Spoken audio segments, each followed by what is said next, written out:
주요 정치 이슈를 다루는 매일 챙겨봐야 할 뉴스를 시작하겠습니다.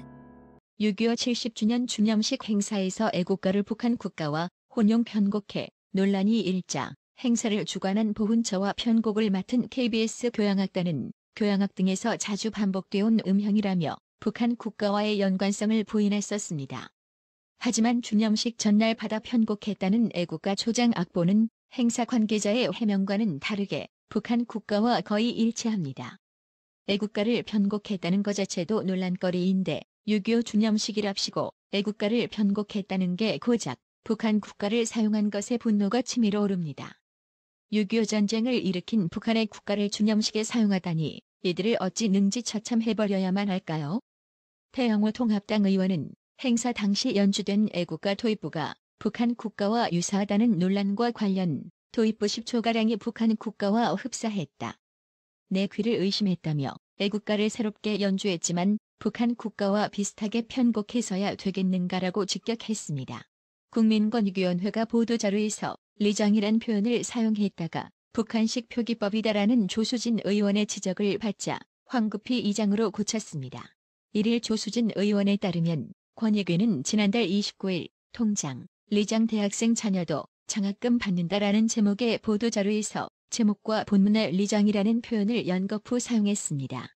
조수진 의원은 이 보도자료는 더불어민주당 재선 의원이었던 전현희 권익위원장 취임 직후 나온 것이라며 꼬집은 뒤 리장은 이장이 북한어로 정부기관인 권익위원회는 보도자료에서 표준어를 써야 한다고 즉각 수정을 요구했습니다.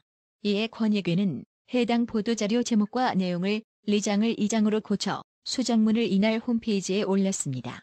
해당 소식에 온라인 누리꾼들은 린민권익위원회 남조선 지부라고 조소했습니다.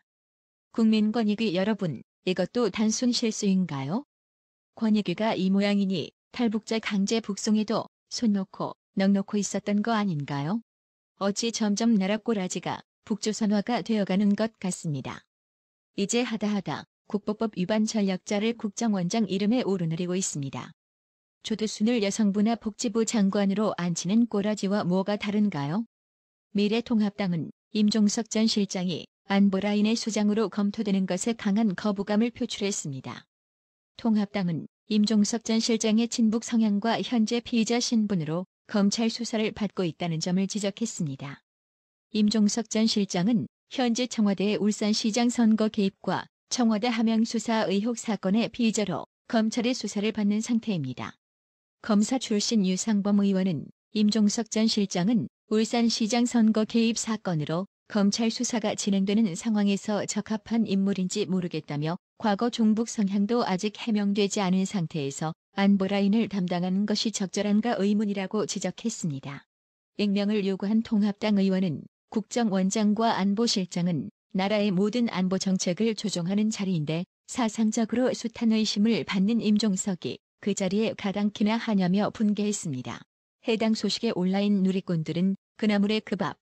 인물이 이토록 없나 그래? 라는 한심하다는 반응을 보이고 있습니다.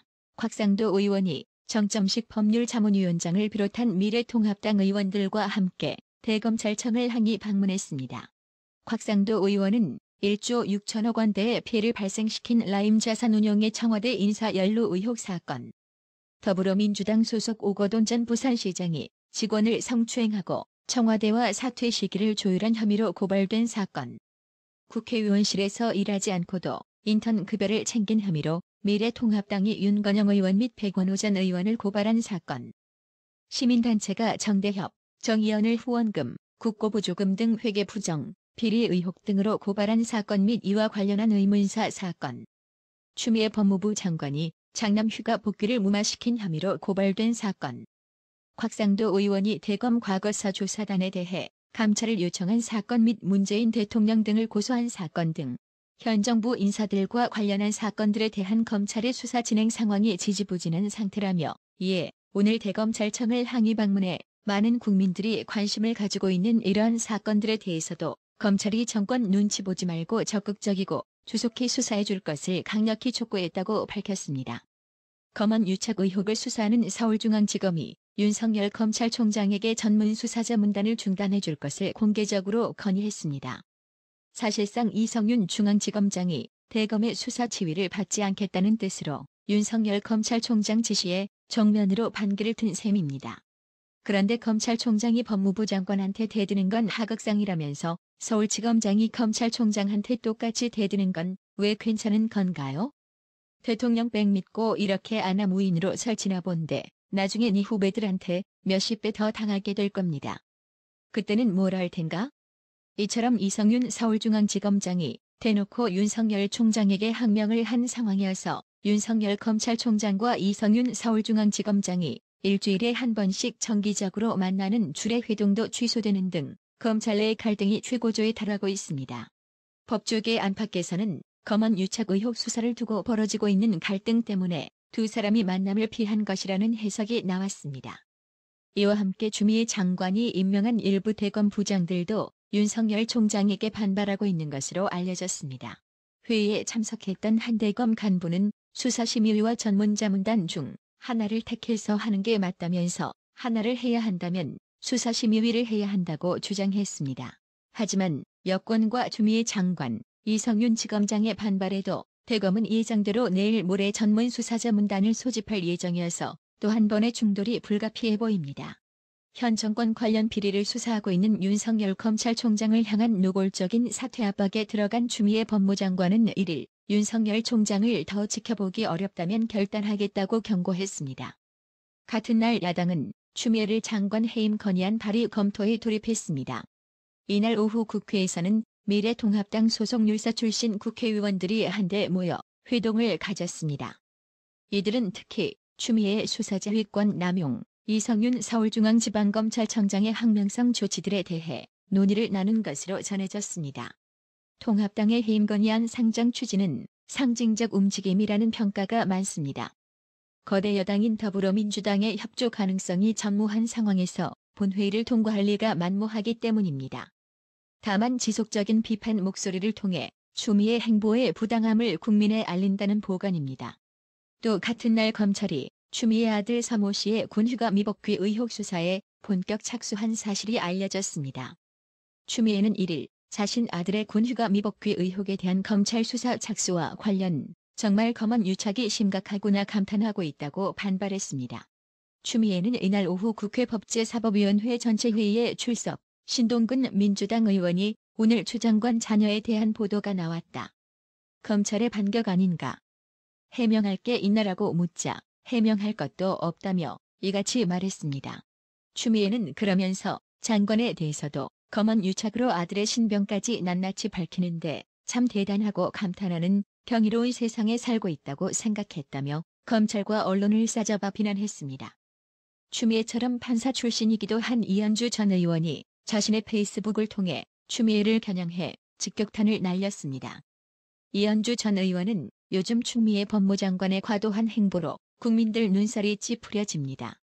조폭이나 쓰는 잘라먹다는 용어를 쓰시질 않나 법조인 출신인 줄 알았는데 이렇게나 헌법 정신과 법 규정을 무시하고 연일 난리법 썩이니 이 정도면 국회에서 장관 탄핵 소추라도 해야 할 판입니다. 하기야 여당이 상임위원장도 독식하는 상황에 국회의 정부 견제 기능이 마비된 비민주적 상황이라 탄핵이 될 리가 없으니 거칠 것이 없는 건가요? 추 장관의 이런 과도한 액션. 얼마나 친문 세력의 낙점을 받고 싶으면 이렇게까지 무리를 할까? 과거 노무현 대통령 탄핵을 주도했다는 좋은 글씨를 벗기 위해서라도 국민이고 헌법 정신이 고간해 그들 친문들에게 납작 엎드리지 않으면 안 되겠지요. 참 볼성 사납습니다라고 일침을 가했습니다. 네, 이럴 줄 알았습니다. 모든 걸 조국 동생 조범동에게 떠넘기고 조국이에게는 제대로 면죄부를 적용시켜 주려는 판결이 나왔습니다. 조국이 일가 사모펀드 의혹의 핵심 인물인 오촌 조카 조범동 씨가 1심에서 징역 4년을 선고받았습니다. 재판부는 조국이의 오촌 조카로 정경심 교수와 금융거래를 한 것 때문에 정치 권력과 검은 유착을 통해 상호 이익을 추구한 것이 이 범행의 주된 동기라는 시각이 있지만 권력형 범행이라는 증거가 제출되지는 않았다라며 이런 일부 시각이 피고인에게 불리한 양형 사유로 취급돼서는 안 된다고 밝혔습니다. 박 대통령과 최서원 씨는 친척관계도 아님에도 경제 공동체라는 허울을 뒤집어 씌우더니 조국에 관련해서는 친척, 가족관계매도 권력형 범행이 아니다? 재판부가 사사건건 검찰과 충돌을 일으키더니 결국 조범동 선에서 꼬리 자르게 하려는 참 요상한 판결이 아닐 수 없습니다. 해당 소식에 온라인 누리꾼 M16R은 뒷배경 없이 학력도 형편없는 37살 백수 조범동이 혼자 다 한 거라고? 진짜 나라 썩어 터졌네. 진짜 문재인 집권 이후 나라 정рем이 확 떨어졌다라고 힐난했고 JHJMS는 권력형 범죄가 아니라고? 조범동이 다 안고 가기로 했나 보네? 라임 사태는 청와대, 여당, 법무부가 관련되어 있다. 조국이 물러나기 직전 출국 금지해놨던 자도 해제시켜줬고 이거 막으려고 그리도 윤석열 총장을 쫓아내려 안간힘 쓰고 있는 중인데 청와대 행정관이 인정했고 여당 쪽 의원 이름도 나왔으니 하늘을 가릴 순 없지라며 핵직구를 날렸습니다. 예건영님, 윤현영님, 어려운 나라의 TV를 위해 정기적으로 구독료 후원해주신 점 정말 감사합니다. 나라의 TV는 보다 더 양질의 컨텐츠를 생산하기 위해 자발적 구독료를 후원 형식으로 받고 있으니 많은 성원 부탁드립니다. 구독 그리고 알람 설정, 뉴스 영상 내용이 좋았다면 좋아요를 클릭해주세요.